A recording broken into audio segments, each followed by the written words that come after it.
बिस्मिल्लाहिर्रहमानिर्रहीम, अस्सलाम वालेकुम।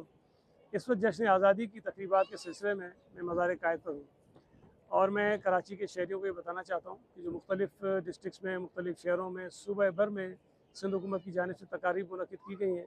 उसी हवाले से Sindh solid waste management board ने 8, 9 और 10 अगस्त यानी कि 3 दिन के लिए फ्रेयर हॉल कराची में एक फैमिली फेस्टिवल का आगाज़ किया, इनेकाद किया है, जिसका आगाज़ 8 अगस्त यानी आज से होगा। शाम 4 बजे से ये रात 11 बजे तक जारी रहेगा। मेरी तमाम कराची के शहरियों से गुजारिश है कि इस फैमिली फेस्टिवल में शिरकत करें। वहाँ पर बहुत सारी चीज़ें आपको मिलेंगी। बच्चों के लिए खेलने की जगह होगी, जादू दिखाया जाएगा बच्चों के लिए, मैजिक शोज़ का जो सिलसिला है वो रखा गया है। वहाँ पर खाने पीने की अशिया मौजूद हैं, खाने के स्टॉल्स मौजूद हैं। ख़वातीन के लिए बहुत सारे वहाँ अरेंजमेंट्स किए गए हैं।